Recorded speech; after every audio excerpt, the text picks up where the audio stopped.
Astaghfirullahaladzim, astaghfirullahaladzim, astaghfirullahaladzim, wa natubu ilaih. Subhanaka la ilma lana illa ma 'allamtana hakim, wa la hawla wa la quwwata illa billahil aliyyil azim. Assalamu alaikum warahmatullahi wabarakatuh. Alhamdulillah, alhamdulillahilladzi arhamana bil maghfirah wat taubah. Asyhadu an la ilaha illallah wahdahu la syarika lah, wa asyhadu anna Muhammadan abduhu wa rasuluhu la nabiyya wa sallim wa karrim mu'azzim ala sayyidina wa habibina wa syafi'ina wa maulana Muhammadin. Allahumma salli wa sallim wa barik alaihi wa ala alihi wa ashabihi wa man amana bihi ila yaumil qiyamah, amma ba'du. Qala Allah ta'ala fi kitabihil karim, a'udzu billahi minasy syaithanir rajim. Bismillahirrahmanirrahim. Wa ta'awanu 'alal birri wat taqwa wa la ta'awanu 'alal itsmi wal 'udwan. Wa qala rabbi shrah li sadri wa yassir li amri wahlul 'uqdatam min lisani yafqahu qawli. Amin amin ya rabbal alamin ya mujibas sa'ilin. Yang kami hormati, kami muliakan pemirsa jamaah Masjid Raya Darussalam Palangkaraya, dan memuliakan Allah Subhanahu wa taala. Alhamdulillah, di siang hari ini kita masih diberikan kenikmatan, kesehatan, keafiatan oleh Allah Subhanahu wa taala untuk mampu melanjutkan aktivitas kita, yaitu mampu melaksanakan ibadah puasa kita, dan tidak terasa kita sudah berada di tanggal 26 Ramadan 1441 Hijriah. Mudah-mudahan Allah Subhanahu wa taala menerima amal ibadah kita, menerima sholat kita, menerima qiyam kita, terutama doa-doa yang kita panjatkan di Ashrul Awakhir pada 10 terakhir bulan Ramadan ini diijabah, dikabulkan oleh Allah Subhanahu wa taala. Karena doa yang sangat pendek, yang sangat mudah diajarkan oleh Rasulullah SAW ketika sudah masuk Ashrul Awakhir, maka Rasulullah mengajarkan kita untuk banyak-banyak berdoa. Allahumma innaka afuwun karim tuhibbul afwa fa'fu anni. Inilah salah satu kemudahan yang diberi. Tu'assiru, permudahlah dan janganlah engkau persulit. Maka itu adalah doa yang diajarkan oleh Rasulullah sallallahu alaihi wasallam. Mudah-mudahan Allah Subhanahu wa taala mengampuni segala dosa kesalahan kita, menjadikan anak-anak kita anak-anak yang soleh dan solehah, dan mudah-mudahan kita termasuk orang-orang yang mendapatkan keberkahan pada malam-malam Lailatul Qadar ini. Amin amin ya rabbal alamin. Salawat dan salam kepada junjungan kita, Nabi besar kita, Nabi Muhammad sallallahu alaihi wasallam. Allahumma shalli wa sallim wa barik alaihi, kepada para sahabat-sahabat beliau, keluarga-keluarga beliau, ahlul bait beliau, dan mudah-mudahan kita mampu menjalankan sunnah-sunnah beliau dari yang kecil hingga yang besar, terutama mampu menambah amal-amal kebaikan kita di hari akhir bulan Ramadan ini. Amin amin ya rabbal alamin. Pemirsa yang dirahmati dan dimuliakan Allah Subhanahu wa taala, bahwasanya ketika di akhir bulan Ramadan ini, inilah kita sedang berada di ujung-ujung ibadah kita, di ujung-ujung godaan kita. Apakah kita semakin rajin beribadah kepada Allah Subhanahu wa taala, atau kita semakin sibuk dengan perkara-perkara duniawi? Inilah yang sangat kita takutkan. Apakah mampu kita terus membaca tilawah Al-Quran? Apakah mampu kita memperbanyak qiyam, sedangkan hanya hitungan hari Ramadan akan meninggalkan kita? Ini adalah bukti bahwasanya yang namanya zaman adalah ciptaan Allah Subhanahu wa taala. Ada ismul makan, ada ismul zaman kalau dalam ilmu nahwu dan sharab tersebut. Maka segala sesuatunya ada makannya, ada tempatnya tersebut. Zaman dan makan yang ada, zamannya kita sudah wajibkan berpuasa Subhanahu wa taala. Makannya dinamakan apa? Yaitu bulan Ramadan. Bulan yang dimuliakan oleh Allah Subhanahu wa taala. Pemirsa jamaah yang dirahmati dan dimuliakan Allah Subhanahu wa taala, tentu ketika sudah menuju akhir-akhir Ramadan ini, maka saya teringat akan sebuah hadis Rasulullah sallallahu alaihi wasallam yang berucap, An Ibnu Ammar radhiyallahu an, qala Rasulullah sallallahu alaihi wasallam, Al-Qur'an was-siyam yashfa'ani lil 'abdi yaumal qiyamah wa yaqulu as-siyam Rabb mana'tuhu at-ta'am wasyahwat bin nahar fashaffi'ni fihi wa yaqulu al-Qur'an mana'tuhu an-naum bil laili fashaffi'ni fihi qala fayashfa'ani, yang artinya dari hadis tersebut bahwasanya Al-Qur'an dan puasa itu akan memberi syafaat lil abdi kepada pelakunya tersebut, yaitu orang yang berpuasa dan orang yang membaca Al-Quran akan mendapat syafaat dari Allah Subhanahu wa taala. Kapan? Fi yaumil qiyamah, pada hari kiamat nanti. Jamaah yang dirahmati dan dimuliakan Allah Subhanahu wa taala, ternyata segala sesuatu hasil yang diberikan Allah Subhanahu wa taala mungkin tidak ditampakkan di dunia. Dan ternyata yang paling diperlukan pertolongan oleh manusia itu adalah di hari akhiratnya Allah Subhanahu wa taala. Karena kita ketahui ada zaman yang diciptakan di dunia, ada zaman yang diciptakan di akhirat. Ada waktu perhitungan di dunia, ada waktu perhitungan di akhirat. Kalau waktu perhitungan di dunia, kita tahu satu hari itu 24 jam. Tapi zaman waktu perhitungan akhiratnya Allah Subhanahu wa taala, zamannya tafsirnya berbeda-beda. Ada yang mengatakan zaman di akhirat Allah Subhanahu wa taala itu satu hari 1000 tahun. Bayangkan. Nah, ini kan zaman juga diciptakan Allah Subhanahu wa taala. Itu zaman akhirat. Tapi ada juga yang menafsirkan satu hari di akhiratnya Allah Subhanahu wa taala, satu hari di padang mahsyar itu selama 50.000 tahun, lebih panjang lagi, lebih lama lagi. Ini tafsir-tafsir para ulama mengenai zaman tadi. Karena kita tidak tahu bagaimana kehidupan akhirat tadi. Tapi kita dapat gambaran-gambaran daripada hadis Rasulullah sallallahu alaihi wasallam, daripada petunjuk-petunjuk yang disampaikan oleh Rasulullah sallallahu alaihi wasallam. Maka ketika pada hari akhir terakhir ini, maka kita akan mencari lagi kembali tujuan kita berpuasa. La'allakum tattaqun. Kemudian ketika la'allakum tattaqun ditekankan dari hadis tadi bahwasanya Al-Qur'an wasyiyam, Al-Qur'an dan puasa akan memberikan pertolongan kepada hambanya fi yaumil qiyamah. Karena pada ujungnya nanti kullu man 'alaiha fan, kita semua akan binasa dan kita akan dibangkitkan, dimasukkan oleh Allah Subhanahu wa taala ke padang mahsyar. Di padang mahsyar itulah di mana matahari sangat dekat dengan kita, di mana semuanya tidak ada bangunan, tidak ada air, tidak ada pertolongan kecuali pertolongan yang nyata yang disampaikan oleh Rasulullah SAW, yaitu Al-Quran wasyiyam. Al-Quran dan puasa kita akan menjadi penolong kita pada hari akhirat nanti. Dan pada saat itu di padang mahsyar, maka As-Siyam berkata, puasa kita akan mengucapkan sendiri, akan berkata sendiri, mana'tuhu ya Rabb, aku melarang dia wahai Allah Subhanahu wa taala, bit-ta'am, dilarang untuk makan, wasyahwat, dilarang untuk menumpahkan syahwatnya. Kapan? Bin nahar, pada waktu siang hari. Pemirsa jamaah yang dirahmati dan dimuliakan Allah Subhanahu wa taala, bayangkan waktu puasa kita telah ditentukan, terutama bin nahar. Kita diperintahkan untuk menahan makan dan minum, diperintahkan untuk menahan hawa nafsu kita pada siang tersebut. Maka apa yang kita lakukan, apa yang kita laksanakan, mungkin hasilnya tidak kelihatan pada saat ini, tapi nanti pada hari kiamat, as-siyam tersebut, puasa nanti akan datang memberikan kita pertolongan. Fasyaffi'ni fihi ya Rabb, maka izinkan wahai Allah Subhanahu wa taala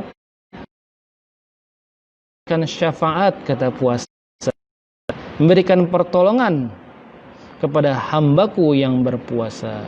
Nah, inilah bentuk syafaat daripada puasa, karena pada siang hari kita menahan makan dan minum kita, menahan syahwat kita, menahan tingkah laku kita, menahan ucapan kita, lisan kita, lidah kita. Kita jaga semuanya dari perkataan-perkataan berbohong, perkataan keji, perkataan menyakiti.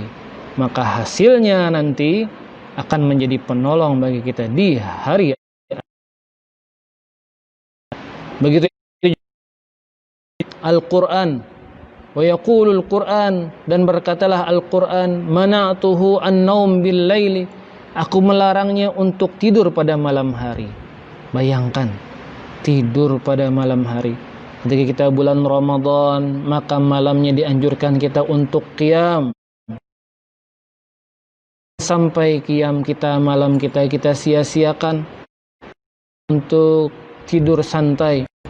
Tapi gunakanlah malam-malam kita untuk mengulang-ulang muzakarah Al-Quran, membaca tiap-tiap daripada huruf-huruf yang ada di Al-Quran tersebut. Sudah tinggal beberapa hari, mungkin ada yang belum mampu untuk membaca juz 1, juz 2 atau beberapa juz daripada Al-Quran tadi, tapi bisa kita mengulang bacaan-bacaan Al-Quran daripada surah-surah pendek juz 30 tersebut. Kita bisa baca dalam tarawih kita, Alhaakumut Takasur, kita baca wal asri, kita baca wailul. Semuanya itu apa? Di syafaat, penolong di hari akhirat nanti. Dan mereka menagih, minta kepada Allah Subhanahu wa taala. Bukan kita yang minta. Dua makhluk Allah tadi. Dua kalam Allah Subhanahu wa taala dan dua puasa tadi. Maka mereka akan memberikan syafaat, pertolongan kepada kita sebagai hambanya Allah Subhanahu wa ta'ala. Mirsa jamaah yang dirahmati dan dimuliakan Allah Subhanahu wa ta'ala. Jadi jangan sampai karena ada pembatasan sosial menghalangi kita untuk membaca Al-Quran, menghalangi kita untuk mengulang-ulang Al-Quran. Memang dibataskan. Begitu juga dapatnya ada kata penting, yaitu yashfa'ani, dua yang memberikan syafaat. Maka syafaat bisa kita ambil secara bahasa dalam kitab Tajul Arus, dikatakan syafaat itu berasal dari kata syafi', yaitu orang yang memberikan. Bahkan dalam bahasa lain dalam Al-Quran sering kita dengar wasyaf'i wal watr, demi yang genap dan yang ganjil. Kita lihat ada genap, ada ganjil, wasyaf'i wal watr. Kalau misalnya genap berarti dua. Ketika dua melakukan pekerjaan, dua melakukan suatu pekerjaan, maka terasa ringan karena lebih gampang dilakukan. Tapi kadang-kadang al-watr, yang ganjil tadi, innallaha yuhibbul witr, Allah Subhanahu wa taala menyukai yang ganjil-ganjil, karena memang Allah Subhanahu wa taala Maha Satu, Maha Esa. Qul huwallahu ahad. Maha Esa, Maha Satu atas segala sesuatunya. La yahtaju ila ghairihi. Allah Subhanahu wa taala tidak membutuhkan kepada selainnya. Nah, inilah salah satu daripada sifat-sifat Allah Subhanahu wa taala. Mukhalafatuhu lil hawadisi, qiyamuhu ta'ala binafsihi. Dia berselisih daripada makhluknya dan dia berdiri sendiri. La yahtaju ila ghairihi. Sedangkan kita manusia nahtaju ila ghairihi. Kita perlu butuh akan orang lain, perlu akan bantuan orang lain. Makanya ada kata istilah syafaat. Syafaat yang paling besar yang sering kita ketahui adalah syafaatul uzma, syafaatul kubra, yaitu syafaat Rasulullah sallallahu alaihi wasallam pada hari akhirat nanti. Nah, inilah syafaat yang diberikan oleh Allah Subhanahu wa taala khusus kepada Rasulullah sallallahu alaihi wasallam. Itu syafaat yang paling besar. Di padang mahsyar semua manusia yang diciptakan oleh Allah Subhanahu wa taala, umat-umat nabi terdahulu meminta syafaat kepada para nabi-nabi masing-masing. Lalu mereka mengatakan, mintalah kepada Nabi Muhammad sallallahu alaihi wasallam, itu syafaat pada hari akhirat di padang mahsyar nanti. Nah, itulah syafaat yang paling besar diberikan kepada Rasulullah sallallahu alaihi wasallam. Oleh karena itu, inilah akhir Ramadan. Tinggal hitungan hari, sudah tanggal 26, mungkin hanya 4 hari lagi. Maka jangan sampai ditinggalkan bahwasanya kita mampu meminta pertolongan, yang mana pertolongan tadi akan menjadi syafaat, syafi'an li ashabi, Al-Quran wasyiyam subhanahu wa ta'ala, dan siam, puasa yang langsung dibalas oleh Allah subhanahu wa ta'ala. Lalu secara istilah, syafaat tadi bisa dikatakan sebagai perantara untuk menolong orang lain atau memenuhi hajat orang lain. Bagaimana perantara tersebut? Sering kita dengarkan, misalnya kita ingin membangun, ketika kita ingin membangun rumah, kita tidak mempunyai dana yang besar. Tetangga kita orang kaya, kepada tetangga kita tersebut. Tapi karena kita tidak dekat dengan tetangga kita, kita mencari orang, bisa saudaranya, bisa teman kerjanya, yang membantu kita untuk mampu berhutang kepada orang kaya tetangga kita tersebut. Jadi kita butuh perantara tadi, butuh orang ketiga, perlu akan orang ketiga. Nah, ketika ada orang ketiga tadi mengetahui hajat kita, nah, orang ketiga tadi membantu untuk berbicara kepada tetangga kita yang kaya tadi. Akhirnya apa? Karena dibantu adanya perantara, adanya menolong, untuk karena dia lebih dekat kepada orang kaya tadi, dikabulkan hajat kita. Nah, inilah syafaat secara istilah tadi. Adanya perantara untuk membantu mengabulkan hajat kita tadi, membantu mengabulkan keinginan kita. Nah, inilah salah satunya apa yang dicontohkan oleh Rasulullah sallallahu alaihi wasallam. Kita hendak masuk surga, kita hendak diampuni dosa-dosanya oleh Allah Subhanahu wa taala, kita hendak dimudahkan di padang mahsyar. Mana kuncinya? Dalilnya sudah jelas, Al-Quran dan siam tadi, puasa dan siam. Maka puasa tadi akan menjadi perantara kita. Kenapa kita minta hajatnya kepada Allah Subhanahu wa taala? Ketika kita tidak mampu minta hajat kepada Allah Subhanahu wa taala, ada perantaranya adalah Al-Quran dan puasa tadi. Puasa tadi yang berbicara langsung kepada Allah. Ujar puasa, bahkan Al-Quran tadi mengatakan, mana'tuhu bisyam, mana'tuhu bin naum, aku larang dia untuk berpuasa, aku larang dia untuk tidur. Fasyafi'ni ya Rabb, maka izinkan saya untuk memberikan syafaat wahai Allah Subhanahu wa taala. Diizinkan oleh Allah Subhanahu wa taala. Sesuai dalam Al-Qur'an disebutkan, man dzalladzi yashfa'u indahu illa bi'izni. Tidak pun yang dapat memberikan syafaat kecuali atas izin Allah Subhanahu wa taala. Nah, inilah pemirsa yang dirahmati dan mulia Allah Subhanahu wa taala. Jadi jangan pernah remehkan bahwasanya puasa dan Al-Qur'an tadi akan betul-betul menjadi penolong kita. Cuma kadang-kadang kita bingung siapa yang dapat menolong kita, padahal telah banyak dijelaskan oleh Rasulullah sallallahu alaihi wasallam. Bahkan Rasulullah sallallahu alaihi wasallam pun ya mendapatkan syafaat, mungkin bahasa kita mendapatkan pertolongan, bantuan daripada sahabat-sahabatnya. Nah, bantuan daripada kawan-kawannya.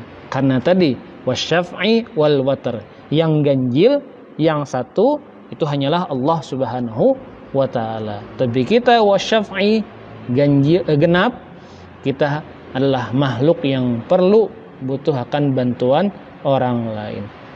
Rasulullah SAW pun ketika ingin hijrah dari Mekah ke Madinah, maka Rasulullah SAW mampir dulu, mengecoh orang-orang yang mengejarnya. Mampir di mana? Mampir di gunung Taif tersebut.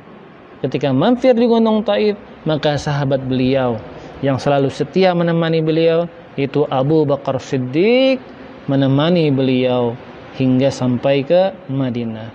Ketika di Jabal Sur, ketika di gua Sur tersebut, maka Abu Bakar Siddiq menyiapkan segala sesuatunya, membersihkan segala sesuatunya untuk Rasulullah SAW istirahat dan tidur. Bahkan Abu Bakar Siddiq melihat lubang-lubang yang ada dalam gua tersebut. Maka Abu Bakar Siddiq menutupi salah satu lubang dengan kakinya. Ketika menutupi salah satu lubang tersebut dengan kakinya, ternyata ada ular dalam lubang tersebut. Dan pegangan kaki Abu Bakar Siddiq. Abu Bakar Siddiq berdiam, menahan diri, tidak mengeluarkan suara, tidak ingin mengganggu tidurnya Rasulullah SAW. Tapi tidak terasa karena sudah naik ke badan Abu Bakar Siddiq, maka titiklah, meneteslah air mata Abu Bakar Siddiq tadi mengenai Rasulullah SAW. Lalu Rasul bertanya, "Wahai sahabatku, apakah engkau menyesal ikut bersama diriku?" "Tidak ya Rasulullah SAW, saya tidak menyesal. Saya serahkan seluruh diri saya untukmu wahai Rasulullah SAW." "Lalu kenapa engkau menitikkan air mata wahai sahabatku Abu Bakar Siddiq?" "Ya Rasul, sesungguhnya aku menitikkan air mata karena tidak tahan dengan sengatan bisa ular ini." Maka berkatalah Rasulullah SAW kepada ular, "Wahai ular, kaki Abu Bakar Siddiq, bahkan dagingnya, kulitnya haram engkau makan. Aku mengetahui itu wahai Rasulullah SAW. Sesungguhnya aku ingin bertemu dengan Allah SWT telah berfirman, barang siapa yang melihat kekasihku dengan penglihatan mahabbah, ainul mahabbah, maka niscaya dia dijanjikan masuk ke surganya Allah Subhanahu wa ta'ala." Maka Rasul berkata, "Silahkan, lihatlah wahai ular." Ular tersebut melihat wajah Rasulullah SAW dan kemudian Rasul pun langsung meludahi kaki Abu Bakar Siddiq yang terkena bisa itu, dan Abu Bakar Siddiq pun sembuh atas pertolongan Allah dan Rasulullah. Nah, inilah jamaah pemirsa yang dirahmati dan dimuliakan Allah Subhanahu wa ta'ala. Bisa kita ambil juga bahwasanya ada syafaat di akhirat, ada syafaat di dunia. Mungkin syafaat di dunia bisa kita lihat sudah akhir-akhir menjelang Ramadan, maka banyak pertolongan-pertolongan yang bisa diberikan oleh kaum muslimin al-dunia, orang-orang yang kaya, kepada para saudara-saudaranya yang lain. Yaitu mungkin bentuknya bisa sedekah, bentuknya bisa infak, bentuknya bisa zakat. Itu pun bisa dikatakan syafaat di dunia tersebut. Tolong menolong, wa ta'awanu 'alal birri wat taqwa wa la ta'awanu 'alal ismi wal udwan. Saling tolong menolong dalam kebaikan dan ketakwaan, dan janganlah tolong menolong dalam melakukan dosa dan melampaui batas atau kemaksiatan. Nah, inilah bahkan banyak perantara-perantara yang lain. Kalau misalnya di dunia kita berikan penghargaan, kita doakan juga yang menjadi perantara kita untuk sembuh, yaitu para perawat-perawat yang melayani di rumah sakit dengan adanya COVID-19 ini. Maka mereka pun menjadi perantara, menjadi pembantu yang membantu kita untuk sembuh daripada segala penyakit, yang memenuhi hajat-hajat kita, yang memenuhi keperluan-keperluan kita pada keinginan kita untuk sembuh tersebut. Nah, inilah mereka perantara-perantara kita. Jamaah yang dirahmati dan dimuliakan Allah Subhanahu wa ta'ala, adalah bersama-sama kita yakini bahwasanya intinya syafaat yang paling besar itu adalah syafaat Rasulullah. Tapi ada orang-orang lain yang mungkin, bukan mungkin, bisa jadi bahkan memang ada, mereka lebih dekat kepada Allah Subhanahu wa taala. Karena mereka Subhanahu wa taala, maka kita bisa minta syafaat. Pembahasan kita pada siang hari ini yaitu sama-sama mudah-mudahan dikabulkan, diijabah hajat kita, keinginan kita, dengan kita mencintai Allah dan Rasulullah SAW, mencintai para orang-orang soleh, mencintai kedua orang tua kita, terutama kita laksanakan as-siyam wal qiyam wa tilawatil Quran. Kita berpuasa, kita melakukan qiyamul lail, kita membaca Al-Quran, maka itu akan menjadi penolong yang nyata bagi kita di hari akhirat nanti, karena zaman di dunia berbeda dengan zaman di akhirat. Waktu di dunia berbeda dengan waktu yang ada di akhiratnya Allah Subhanahu wa taala. Inilah yang sangat kita takutkan. Mudah-mudahan kita semua mendapatkan syafaat pertolongan daripada Rasulullah sallallahu alaihi wasallam atas izin Allah Subhanahu wa taala. Amin amin ya rabbal alamin ya mujibas sailin. Baik. Waktu akhirat, kita hidup di dunia ini semisal umur 63 tahun. Masya Allah, ini pertanyaannya perbandingan antara umur hidup di dunia dan ketika kita hidup di akhirat tadi. Nah, ketika Allah Subhanahu wa taala menciptakan zaman di dunia ini mahdud. Zaman dunia ini terbatas. Mungkin ada yang umurnya 63 tahun, ada umurnya mungkin 100 tahun. Tapi itu semua mahdud, ada batasnya, ada ujungnya. Kalau bahasa kampungnya ada tikasnya. Nah, tikas mana? Tikasnya 60 tahun, tikasnya 70 tahun. Maka mahdudah, batasnya hanya sebatas seperti itu dunia. Dan seluruhnya yang ada di dunia akan binasa. Jadi waktu dunia tadi adalah waktu yang binasa. Lalu bagaimana perbandingannya 63 tahun dengan dihitung 63 tahun di akhirat? Berapa ribu atau berapa miliar tahun tersebut? Nah, inilah tadi kan, kalau 63 tahun, misalnya ada yang menafsirkan 1000 tahun berarti 63.000 tahun. Nah, itu kan perbandingan yang secara logika kita.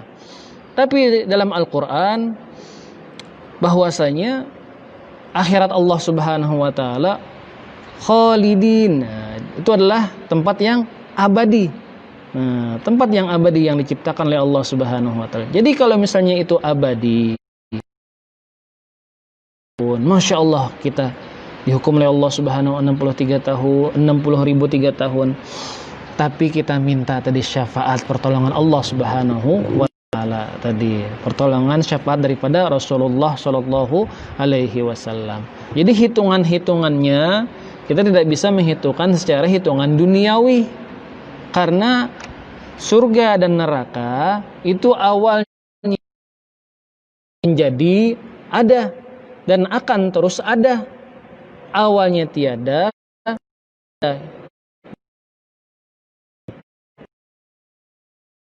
dibinasakan oleh Allah Subhanahu wa taala. Tapi kita manusia awalnya tiada menjadi ada, lalu tiada lagi. Nah, awalnya ada menjadi hidup lalu dimatikan. Nah, sedangkan surga dan neraka akan terus diabadikan oleh Allah Subhanahu wa taala. Ashabun nar wa ashabul jannah.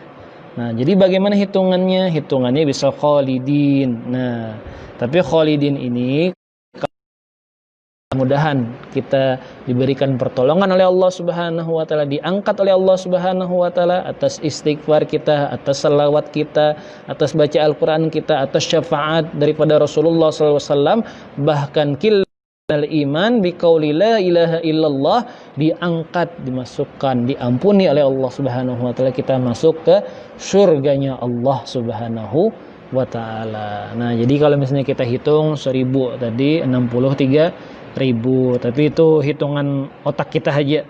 Nah, kalau hitungan akhiratnya Allah Subhanahu wa taala itu tadi, karena pertolongan syafaat bisa jadi lebih lakas tadi.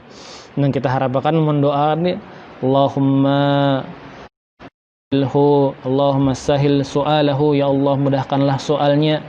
Allahumma la tu'azib, wahai Allah jangan diazab hamba ini, jangan disiksa. Wa surga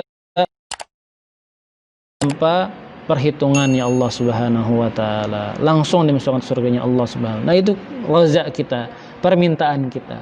Tapi mudah-mudahan dikabulkan oleh Allah Subhanahu wa taala. Amin amin ya rabbal alamin. Ya inilah daripada perbandingan lama waktu di dunia dan di akhirat. Di dunia mahdudah, terbatas; di akhirat ghairu mahdud, tidak terbatas. Baik, mungkin telah yang dapat kita sampaikan, mudah-mudahan bermanfaat. Marilah bersama-sama kita tutup dengan doa. Mudah-mudahan Allah Subhanahu wa taala mengampuni segala dosa kesalahan kita, mengijabah doa-doa kita, menerima amal ibadah kita, terutama kita manfaatkan sisa-sisa terakhir kita di bulan Ramadan ini sehingga mampu menjadi penolong kita di yaumil akhir dan di padang mahsyar, dan kita dimasukkan dalam surganya Allah Subhanahu wa taala. Amin amin ya rabbal alamin ya mujibas sailin. Ila hadratin nabi Rasulillah sallallahu alaihi كلية صالحة بنية القبول. الفاتحة. أعوذ بالله من الشيطان الرجيم. بسم الله الرحمن الرحيم. الحمد لله رب العالمين الرحمن الرحيم مالك يوم الدين إياك نعبد وإياك نستعين اهدنا الصراط المستقيم صراط الذين أنعمت عليهم غير المغضوب عليهم ولا الضالين آمين آمين آمين الرحمن الرحيم. بسم الله الرحمن الرحيم. اللهم صل على سيدنا محمد طب القلوب ودوائها وعافية عبدا وشفائها وأنير الأبصار وديائها وعلى آله وصحبه وبارك وسلم. اللهم إنا نسألك سلامة في الدين وعافية في الجسد وزيادة في العلم وبركة في الرزق وتوبة قبل الموت ورحمة عند الموت ومغفرة بعد الموت. اللهم والنجاة من النار والعفو عند الحساب. ربنا لا تزغ قلوبنا بعد إذ هديتنا وهب لنا من لدنك رحمة إنك أنت الوهاب. اللهم إنك عفو كريم تحب العفو فاعف عنا وعن والدينا وعن جميع المسلمين والمسلمات والمؤمنين والمؤمنات برحمتك يا أرحم الراحمين. اللهم إنا بك من والبراس والوباء وسيل الأسقام يا رب العالمين. ربنا هب لنا من أزواجنا وذرياتنا قرة أعين واجعلنا للمتقين إماما. ربنا آتنا في الدنيا حسنة وفي الآخرة حسنة وقنا عذاب النار. وصلى الله على خير خلقه سيدنا محمد صلى الله عليه وسلم وعلى آله وصحبه وسلم والحمد لله رب العالمين. تقبل الله منكم منا ومنكم تقبل يا كريم. Ada salah, ada khilaf, salah kata, salah pengucapan, banyak-banyak minta maaf. Wallahul muwaffiq ila aqwamit thoriq. Assalamualaikum warahmatullahi wabarakatuh. Subhanallah.